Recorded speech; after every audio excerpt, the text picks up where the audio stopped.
आज बच्चों हम पढ़ रहे हैं topic black body radiation. Radiation क्या होती है बेटा? रेडिएशन जो होती है वो इलेक्ट्रोमैग्नेटिक वेव्स होती हैं, ठीक है। तो ब्लैक बॉडी रेडिएशन ये हीट रेडिएशन होती है, इसको थर्मल रेडिएशन कहते हैं।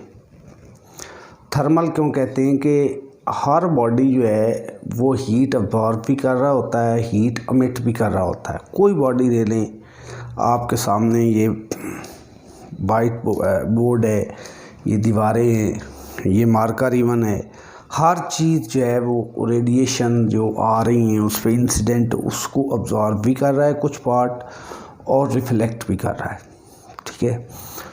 तो हर बॉडी हीट रेडिएशन को हीट को और भी रेडिएशन को अब्जॉर्ब करता है और उसको एमिट भी करता है।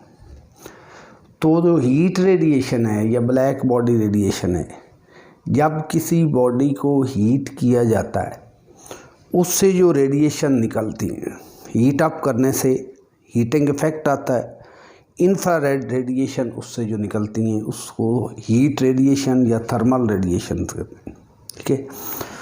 तो आप देखते हैं कि हमारे पास एक हीटर होता है, हीटर में जो वायर लगी है उसका कोई कलर होता है, आपको नज़र आ रहा होता है। आयरन का है तो वो आयरन का कलर आपको नज़र आ रहा है, कापर की वायर है तो कापर का वो कलर आपको नज़र आ रहा है। लेकिन जब उस हीटर को ऑन करते हैं, उससे करंट पास करवाते हैं, हीट प्रोड्यूस होती है और हीट प्रोड्यूस होने से वो रेड कलर दिखने लगता है। उस मेटल का कलर रेड नहीं था, अब हीट प्रोड्यूस हुई, हीट प्रोड्यूस होने की वजह से वो मेटेलिक कंडक्टर रेडिएशन एमिट करने लगा और उसका कलर, रेडिएशन का कलर रेड होगा, हीट इंफ्रारेड रेडिएशन एमिट होगी। तो ये थर्मल रेडिएशंस की एग्जांपल है, ठीक है। इसको स्टडी करना है। ये 19th सेंचुरी के स्टार्ट में ये फिनोमेना आया कि रेडिएशन बॉडीज़ अब्जॉर्ब भी करते हैं, एमिट भी करते हैं। जब इस फिनोमेना को स्टडी किया गया, पहले स्टडी किया गया एक्सपेरिमेंटली, फिर उसको थ्योरेटिकल बेस पे एक्सप्लेन किया गया। दो साइंटिस्ट ने एक्सप्लेन किया, प्लांक्स और आइंस्टाइन। तो सबसे पहले हम देखते हैं कि ब्लैक बॉडी क्या होता है। इसकी डेफिनेशन मैंने लिखी है कि body which absorb all radiation that false upon it and emits radiation of all possible wavelength. कि एक ऐसा बॉडी जिस पे जितनी रेडिएशन फॉल करें सारी अब्जॉर्ब कर रहे, उसकी 100% अब्जॉर्प्शन पावर हो, और जब उसको हीट अप किया जाए तो वो ऑल पॉसिबल वेवलेंथ की रेडिएशन को एमिट कर दे, खारिज कर दे। जितनी अब्जॉर्ब की हैं 100% वो रेडिएशन जो है वो एमिट कर दे, ऑल पॉसिबल वेवलेंथ की रेडिएशन जो है वो एमिट कर दे। जैसा मैंने बताया कि हर बॉडी जो है वो रेडिएशन अब्जॉर्ब भी कर रहा है, एमिट भी कर रहा है, depending upon temperature. For example ये मार्कर है, इस मार्कर का इस रूम से सराउंडिंग से टेम्परेचर का डिफरेंस आ रहा है। इसका टेम्परेचर ज़्यादा है और रूम का टेम्परेचर कम है, तो ये रेडिएशन अब एमिट ज़्यादा कर रहा है, अब्जॉर्ब कम कर रहा है। जब इसका टेम्परेचर रूम के टेम्परेचर के इक्वल हो जाएगा तो जितनी ये रेडिएशन एमिट कर रहा है, अब्जॉर्ब कर रहा है, उतनी ये रेडिएशन एमिट करेगा, ठीक है। तो यही यहाँ पे है, ब्लैक बॉडी पे जितनी रेडिएशन इंसिडेंट होती हैं, जब उसको हीट अप किया जाता है तो वो ऑल पॉसिबल वेवलेंथ की रेडिएशन को एमिट करता है। रेडिएशन का मतलब, इससे आपने कंफ्यूज नहीं होना, रेडिएशन का मतलब होता है इलेक्ट्रोमैग्नेटिक वेव्स, ठीक है, जिसको मैक्सवेल ने एक्सप्लेन किया था, इलेक्ट्रोमैग्नेटिक वेव्स को। अब ये सन, ये स्टार, ये सारे ब्लैक बॉडी हैं, ऑल पॉसिबल वेवलेंथ की रेडिएशन यहाँ से एमिट हो रहे हैं। लेकिन 100% आइडियल ब्लैक बॉडी जो है वो एग्जिस्ट ही नहीं करता कि जो 100% रेडिएशन को एमिट करे, अब्जॉर्ब भी करे। बहरहाल स्टार, सन, ये ब्लैक बॉडीज़ हैं। और अगर लैब में कोई ब्लैक बॉडी बनाना चाहें जो सारी रेडिएशन को अब्जॉर्ब करे और इसको हीट अप किया जाए तो ये सारी रेडिएशन को एमिट भी करे, तो उसके लिए हम एक बॉक्स लेते हैं, क्यूबिकल, उसकी एक साइड पे बिल्कुल छोटा सा सुराख करते हैं जिसको कैविटी कहते हैं, और उसकी इनर वॉल्स इनसाइड आउटसाइड नहीं, इनसाइड को ब्लैक लैंप से ब्लैक कर देते हैं। ब्लैक लैंप से इनर साइड को उसको ब्लैक कर देते हैं। अब इस पे जो रेडिएशन इंसिडेंट होगी वो एस्केप नहीं कर पाएगी, सारी की सारी अब्जॉर्ब हो जाएगी। All radiation incident on this type of body through this cavity, वो इसमें से दाखिल होगी, अंदर अब्जॉर्ब होगी, मल्टीपल रिफ्लेक्शन होंगे, अब्जॉर्ब हो जाएगी, एस्केप नहीं हो पाएगी। तो ये एक किस्म का ब्लैक बॉडी बन जाएगा। अब इसी बॉडी को जब हम हीट अप करेंगे तो हीट अप करने से ये वो रेडिएशन जो उसने अब्जॉर्व की है अब उसको इमिट करेगा। तो इमिटेड रेडिएशन का हम स्टडी करेंगे। इमिटेड रेडिएशन को उनको डिटेक्ट करेंगे। डिटेक्ट करने का मतलब ये कि उनकी वेवलेंथ फाइंड करेंगे और उनकी इंटेंसिटी फाइंड करेंगे। नंबर ऑफ़ रेडिएशंस और वेवलेंथ के दरमियान ग्राफ प्लॉट करेंगे, जिसको इंटेंसिटी डिस्ट्रीब्यूशन जो है वो ग्राफ कहते हैं। ठीक है, तो पहले ये आपको बता दें कि ये आपके पास एक ब्लैक बॉडी है, लेट ये आपके पास एक ब्लैक बॉडी है। ये रेडिएशन एनर्जी जो है, हीट एनर्जी रेडिएशन की फॉर्म में एमिट कर रहा है हर तरफ। ठीक है, पीछे भी 3D में। तो इससे जो हीट निकल रही है एक्सपेरिमेंटली ऑब्जर्व किया गया है, it depends on the area A of the black body, जिसको हीट अप किया और रेडिएशन निकल रही है। तो हीट क्यू हीट को क्यू से डिनोट किया जाता है। हीट जो निकल रही है वो डिपेंड कर रही है area, surface area of that black body, और दूसरा दो फैक्टर पे डिपेंड कर रही। दूसरा क्यू डिपेंड कर रही हाउ मच टाइम, कितनी देर तक रेडिएशन एमिट होती रही है। ये दो फैक्टर पे हीट रेडिएशन हीट एनर्जी जो है वो डिपेंड करती है। क्यू इसको मिलाएं तो ए इंटू टाइम टी आ जाता है। इसमें अगर हम कांस्टेंट लाना चाहें तो क्यू इज इक्वल टू ई, ये एक कांस्टेंट है। ई को कहते हैं इमिसिविटी। ये ई क्या है? एमिसिव पावर, आप समझ लें इसको, एमिसिव पावर है। ई क्या है? एमिसिव पावर है। ई क्या है? ये एमिसिव पावर है। तो ब्लैक बॉडी की एमिसिव पावर का फार्मूला हमारे पास आ गया, E is equal to Q heat energy over area into time. आपको पता है हीट एनर्जी ओवर टाइम ये होता है पावर ओवर एरिया। तो इसका यूनिट क्या आ जाएगा? एनर्जी ओवर टाइम का वाट और एरिया का मीटर स्क्वायर में m-2। तो ये एमिसिव पावर है। इसी को इंटेंसिटी ऑफ द रेडिएशन भी कहते हैं।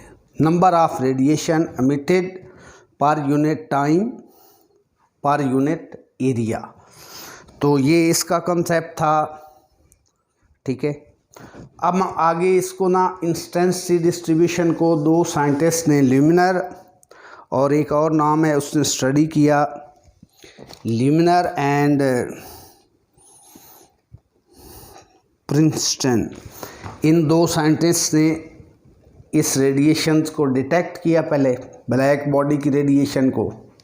ज़ाहिर है ये टेम्परेचर पे डिपेंड करती हैं।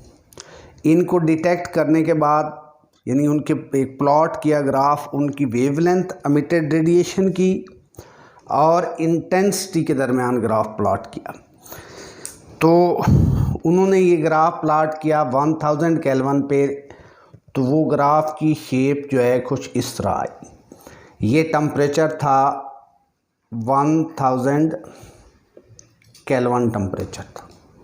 इस 1000 केल्विन टेम्परेचर पे ये ग्राफ यूँ आया। अब इसमें आप देख रहे हैं इसमें शार्पनेस नहीं है। इस पर्टिकुलर वैल्यू एक लैम्डा की है जिसको हम कहेंगे लैम्डा मैक्स। इस पे जो रेडिएशन की इंटेंसिटी है वो सबसे ज़्यादा है। ये देख रहे हैं इस पर्टिकुलर टेम्परेचर पे जब ग्राफ प्लॉट किया तो हमने ये एक्सपेरिमेंटली उन्होंने ये ऑब्ज़र्व किया कि इस वेवलेंथ के लिए रेडिएशन जो एमिटेड हैं वो ज़्यादा है, एक पर्टिकुलर वेवलेंथ। उस वेवलेंथ को लैम्डा मैक्स का नाम दिया। लैम्डा मैक्स का ये मतलब नहीं है कि ये मैक्सिमम वेवलेंथ है एमिटेड रेडिएशन की, बल्कि इसका मतलब है कि इस पर्टिकुलर वेवलेंथ के लिए एमिटेड रेडिएशन की तादाद क्वांटिटी मैक्सिमम है। अब उन्होंने टेम्परेचर जब चेंज किया तो टेम्परेचर, अगले टेम्परेचर पे ये कर्व आया, यहाँ पे टी उन्होंने रखा 1250 के। अब उन्होंने नोट किया कि इसकी पीक वैल्यू लैम्डा मैक्सिमम कम हो गई है। अब टेम्परेचर चेंज करने से lambda max shift toward shorter wavelength हो गया। फिर एक और कर्व उन्होंने हासिल किया इस टेम्परेचर पे 1450 केल्विन पे, तो लैम्डा मैक्स मज़ीद शिफ्ट हो गई, शॉर्टर हो गई। फिर एक और कर्व हासिल किया तो लैम्डा मैक्स मज़ीद जो है वो शॉर्टर हो गई। तो ये उन्होंने एक्सपेरिमेंटल डेटा लेके ये ग्राफ प्लॉट किया, intensity versus wavelength of the emitted radiation from the black body, और इसी को कहते हैं इंटेंसिटी डिस्ट्रीब्यूशन ग्राफ। ठीक है, तो ये ग्राफ एक तो पहली चीज़ इंडिकेट कर रहा है, मैं समराइज़ करके यहाँ पे इसको नोट करवा दूँगा आपको।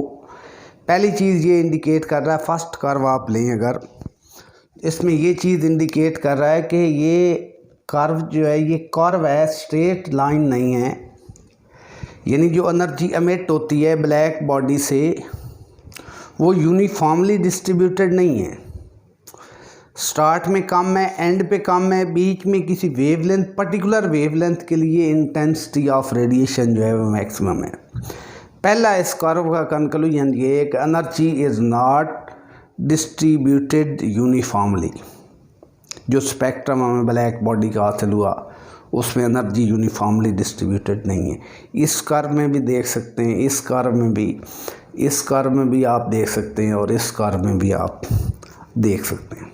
ठीक है, दूसरा चीज़ जो इसमें हमें मिली कि लैम्डा मैक्सिमम और दैट पर्टिकुलर टेम्परेचर जो हमें मिला था टी, उन्होंने ये एक कांस्टेंट होता है, ये एक कांस्टेंट वैल्यू होती है। ठीक है, और ये इसको नाम दिया गया Wien displacement law. Wien displacement law. ठीक है, lambda max into that temperature ये कांस्टेंट रहेगा, lambda max into that temperature constant रहेगा, इसका लैम्डा मैक्स ये टेम्परेचर और ये कांस्टेंट वैल्यू आएगी। ये वीन डिस्प्लेसमेंट लॉ है। ठीक है, और उसके बाद उन्होंने कहा कि ये जो इंटेंसिटी है या ये जो इमिसिव पावर है, इमिसिव पावर ऑब्ज़र्व की गई ये टेम्परेचर के 4th पावर के डायरेक्टली प्रोपोर्शनल है, इमिसिव पावर ई। ठीक है, एनर्जी रेडिएटेड पर यूनिट टाइम पर मीटर स्क्वायर, यहाँ पे एक कांस्टेंट आएगा सिग्मा टी की पावर 4। तो इसको स्टीफन बोल्ट्जमैन लॉ कहते हैं, बाज़ औक़ात इसको स्टीफन लॉ भी बोल देते हैं। सिग्मा कांस्टेंट है, इसकी भी एक वैल्यू है। ठीक है, तो ये 3 मेन पॉइंट थे कि जब इस कर्व को, जब ब्लैक बॉडी रेडिएशन को डिटेक्ट किया गया, उसकी डिफरेंट वेवलेंथ और इंटेंसिटी, नंबर ऑफ रेडिएशन के दरमियान ग्राफ जो है प्लॉट किया गया, तो 3 मेन चीज़ें मिली कि एक तो ये कर्व इंडिकेट कर रहा है कि एनर्जी डिस्ट्रीब्यूशन यूनिफॉर्म नहीं है। दूसरा ये है कि एक पर्टिकुलर वेवलेंथ पे, एक पर्टिकुलर टेम्परेचर पे we received a particular wavelength, एक पर्टिकुलर वेवलेंथ है जिसकी रेडिएशन सबसे ज़्यादा है उस टेम्परेचर के लिए, उस वेवलेंथ को लैम्डा मैक्स का नाम दिया गया। 2 पॉइंट। तीसरा पॉइंट ऑब्जर्व किया गया कि lambda max into that temperature remains constant, और इसको नाम दिया गया वीन डिस्प्लेसमेंट लॉ का। चौथा और आखिरी इम्पॉर्टेंट पॉइंट इस कर्व का कि जो एमिसिव पावर है या रेडिएशन एमिटेड है या इंटेंसिटी है डायरेक्टली प्रोपोर्शनल टू टी की power 4 E is equal to sigma T की पावर 4, और इसको स्टीफन बोल्ट्जमैन लॉ का जो है वो नाम दिया गया। अब हम इसको समराइज़ करेंगे, ये सारे रिज़ल्ट को जो मैंने आपको यहाँ पे बताए हैं, यहाँ पे आपको समझाएं हैं। अब इसको वर्डिंग में कन्वर्ट करेंगे। पहला पॉइंट वही है कि at given temperature energy is not uniformly distributed in radiation spectrum of black body. यानी हमें एक कर्व मिलता है लैम्डा और इंटेंसिटी के दरमियान। जब हम ग्राफ प्लॉट करते हैं तो हमें कर्व मिलता है। इसका मतलब है intensity is not uniformly distributed over the wavelength. जब वेवलेंथ बढ़ती है इंटेंसिटी भी चेंज हो रही है। वेवलेंथ के साथ अगर इंटेंसिटी चेंज ना हो फिर यूनिफॉर्मली डिस्ट्रीब्यूशन थी, लेकिन चूँकि ये चेंज हो रही है तो एनर्जी जो है radiated is not uniformly distributed. ये पहला पॉइंट है। दूसरा point, at given temperature intensity has maximum value for certain wavelength that is called lambda max. हर ग्राफ में इस पर्टिकुलर टेम्परेचर पे ये लैम्डा मैक्स है, यहाँ पे इंटेंसिटी मैक्सिमम है। लैम्डा मैक्सिमम का ये फिर मैं बता रहा हूँ कि ये मतलब कतई नहीं है कि वेवलेंथ मैक्सिमम है, बल्कि इस वेवलेंथ के लिए इंटेंसिटी मैक्सिमम है। इस पर्टिकुलर वेवलेंथ के लिए एमिटेड रेडिएशन जो ब्लैक बॉडी से एमिट हुई हैं उनकी इंटेंसिटी मैक्सिमम है। तो लैम्डा मैक्स और उस पर्टिकुलर टेम्परेचर की कांस्टेंट वैल्यू आती है। ये मैंने आपको पहले बताया है कि that is Wien displacement law, और इसकी वैल्यू है 2.9 10 की पावर -3 मीटर केल्विन। तीसरा point, for all wavelength increase in temperature causes increase in energy. तो जब टेम्परेचर बढ़ाते हैं तो जो एमिटेड रेडिएशन की तादाद बढ़ती है, उनकी एनर्जी जो है वो बढ़ जाती है। एमिटेड रेडिएशन की एनर्जी जो है वो बढ़ती है, ठीक है, ऑल वेवलेंथ के लिए। चौथा point, area under the curve जो है, ये हर कर्व के नीचे जो एरिया आ रहा है that is energy radiated per metre square per unit time, ठीक है। इंटेंसिटी है वो डायरेक्टली प्रोपोर्शनल है fourth power of absolute temperature. E is equal to sigma T4, और सिग्मा ये कांस्टेंट है, इसकी ये वैल्यू है गिवन है, इसको आप नोट करेंगे। और ये 4 पॉइंट है इस एनर्जी डिस्ट्रीब्यूशन डायग्राम के मुतालिक जो आपने नोट करने समझना है और इनको ज़हन नशीन अच्छे तरीके से कर लेना। तो ये जो एक्सप्लेनेशन थी, जो गिवन डाटा था उसकी ये गिवन डाटा 2 साइंटिस्ट ने दिया, उसकी 4 करैक्टरिस्टिक हमने लिख दी। अब इसको थ्योरेटिकल बेस दी प्लॉन्क्स ने, मैक्स प्लॉन्क्स ने, क्योंकि ये फिनोमेना जो ब्लैक बॉडी का रेडिएशन का था, ये क्लासिकल थेरी, वेव थेरी जो मैक्सवेल की थेरी थी उस पे एक्सप्लेन नहीं हो सका, तो उसके लिए फिर एक्सप्लेन करने के लिए आई प्लॉन्क्स क्वांटम थेरी। प्लॉन्क्स ने थ्योरी दी कि ये वजह होगी कि रेडिएशन एमिट होती हैं, उनकी एनर्जी यूनिफॉर्मली डिस्ट्रीब्यूटेड नहीं होती, और लैम्डा मैक्स टी कांस्टेंट क्यों होता है। ये सारी एक्सप्लेनेशन प्लैंक्स ने अपनी थ्योरी में दी। तो ये बहुत बड़ा टॉपिक है ब्लैक बॉडी रेडिएशन का, तो इस पर बुक लिखी जा सकती है। हमने इसको ज़्यादा टच नहीं करना, बस उसकी वर्डिंग थ्योरी की याद कर लेंगे। तो प्लॉन्क्स क्वांटम थ्योरी क्या थी कि जो रेडिएशन एमिट होती हैं ब्लैक बॉडी में, वो पैकेट्स की शक्ल में एमिट होती हैं, बंडल्स की शक्ल में एमिट होती हैं, और उनकी एक करैक्टरिस्टिक फ्रीक्वेंसी f होती है। जो एनर्जी होती है वो फ्रीक्वेंसी के डायरेक्टली प्रोपोर्शनल होती है। E is equal to HF, H constant है इसकी ये वैल्यू। Radiation from black body are emitted in the form of quanta packets with frequency f, characteristic frequency f। बाद में इसी क्वांटा को आइंस्टाइन ने फोटोन का नाम दिया। Einstein called this quanta as photon, और उसने कहा कि ये जो क्वांटा है, ये फोटोन है, ये तमाम इलेक्ट्रोमैग्नेटिक रेडिएशन की करैक्टरिस्टिक है, ठीक है।